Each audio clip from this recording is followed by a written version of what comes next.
Hey friends, I had a pretty fun day.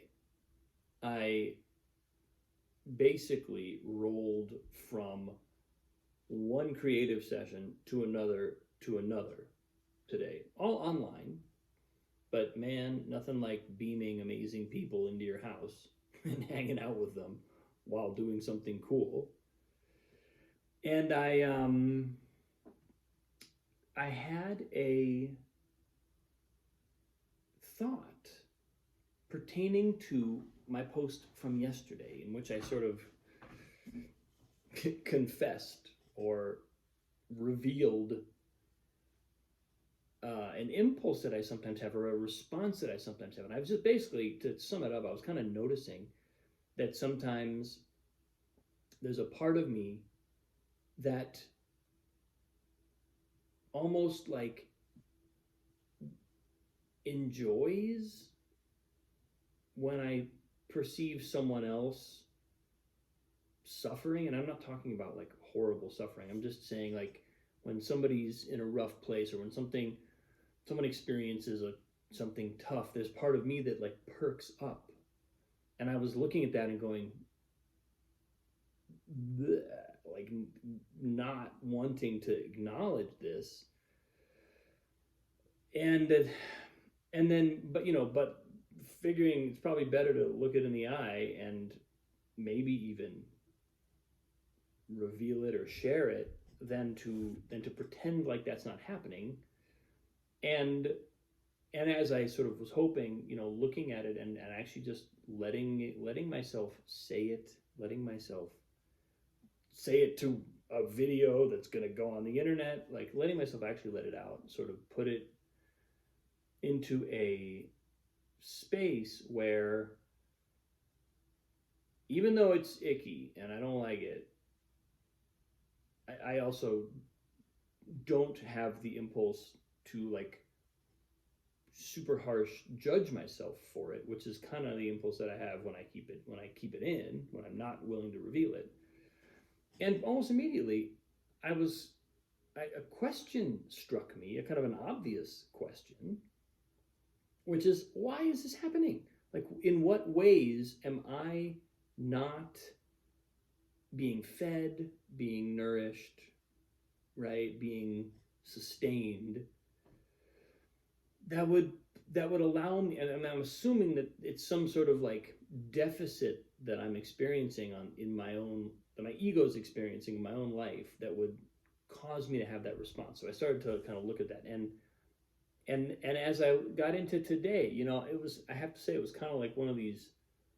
It was like a charmed day, three projects in a row, all of whom sort of like were great energy, totally different, totally different domains, totally different kinds of conversation, but all of them deeply nourishing. And I found myself thinking afterwards, or just feeling in the afternoon, evening, kind of when my day was over, I was like, I just felt really good. Like I just felt really happy. And I was reminded, I should just sort of like state or share that specifically I spent some time writing music today. Just a little bit. It was almost like I didn't even think I was going to do it. I just kind of like sat down and started poking around with something. I was like, well, here I go. I'm just going to like throw this out there. I don't know what it's even going to be. And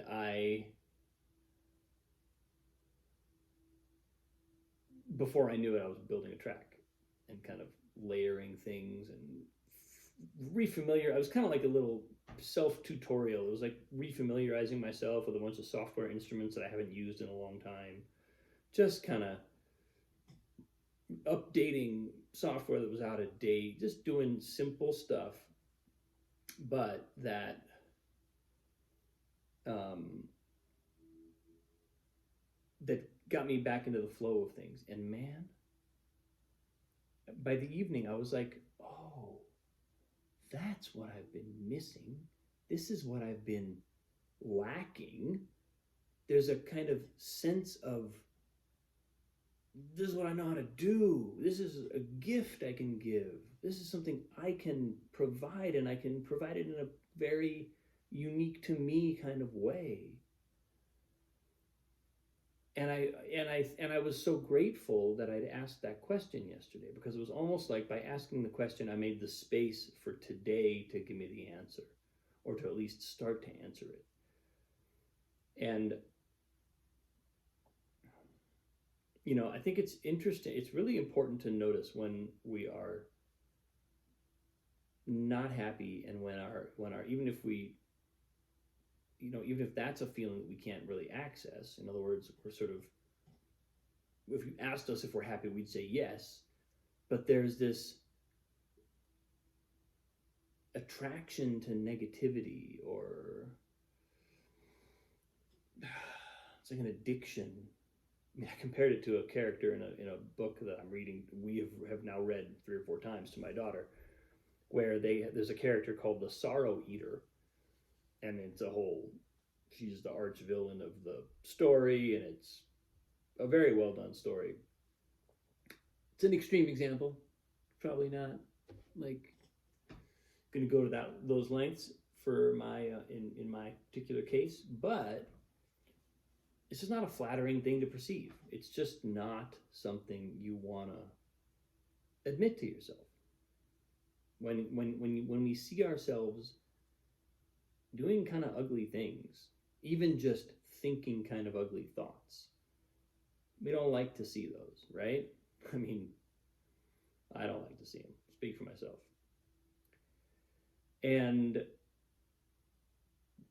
so, my decision yesterday, like, okay, just going to do this, just going to talk about this, just going to let this out. And then today, it was truly like I was getting a response that was like, you gotta give. That's what you gotta do. You gotta give this. And I can convince myself sometimes, and I've done it, that it's like I don't get to have that. Like, other people get to do something they love and be sustained by it, but I don't. I have to do something that I don't love in order to be sustained. And it's a really weird, and that's the kind of feeling, if you feel that, and you actually sort of start to believe that, then yeah, you're going to see other people, you're going to have a hard time being happy for other people who are happy.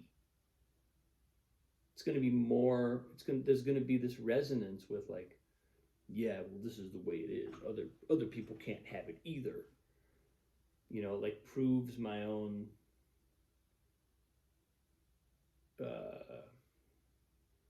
proves that the experience that I'm having is not unique to me, and I'm not responsible for it. It's just the way the world is. It kind of lightens the load of thinking that I'm imposing this thing on myself. When, of course, that is not true. I actually am imposing it on myself. That's the whole kit and caboodle. Nothing else is going on. So again, it felt good to let that out, and to feel that I could do that without harshly judging, and without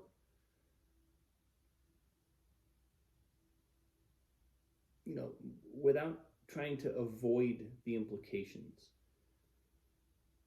Because one way of doing that, one thought that came to me as I was sharing yesterday was, well, maybe taking delight in someone else's pain or someone else's sorrow or whatever, misfortune, is kind of like being able to relate, or having someone relate to me.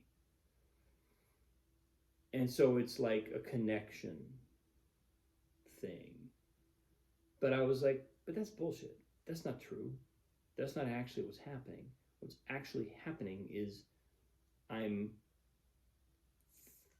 it, it's not that, because that would create an empathetic response. That would be like a, I can relate to them and I can feel them, and I would probably feel I would feel the sorrow more intensely, but I wouldn't have this weird joy that comes up for me as I see them experiencing sorrow or witness them experiencing sorrow or pain, whatever. I'm stuck on sorrow because it's the sorrow eater from The Girl Who Drank the Moon. That's not the only thing that triggers this. But anyway, being honest with myself about that and just like not pretending like it's anything else allowed me to say, well, okay, all right, let's admit that, let's own that, and now let's ask why that's happening and what the causes might be. What's going on? What am I missing? And boom, a day shows up where it's like, this, do this, spend your time like this, and that you'll have no reason to feel that way. So there we go, man. There we go. Reminded me there was a period during the pandemic when I was purchasing new software instruments because it was hard to hire a band, and I was making music at home, and it unlocked a bunch of stuff for me. It unlocked a whole world of possibilities, and ultimately it invigorated my teaching practice. It just completely infused me with a kind of energy.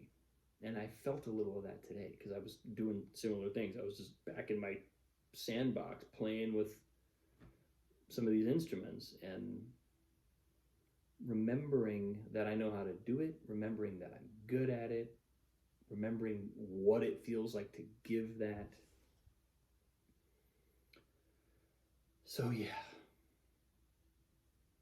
it was good. It was a nice way to, I wouldn't say it's resolved because I'd be naive, I think, if I thought that like problem solved, done, next day, finished. But I have something to work with now, and I have a I'm on the scent of something that feels important, and it feels like it's the way to sustain me. It's the way to give what I have to give, sustain me, and hopefully alleviate any sense that I'm not being nourished or not being sustained, and that therefore I would ever need to take delight in someone having that same experience. So, gotta give. That's what came through. Thanks for watching. That's where I am today, folks. Appreciate you. Have a wonderful day. I'll see you tomorrow.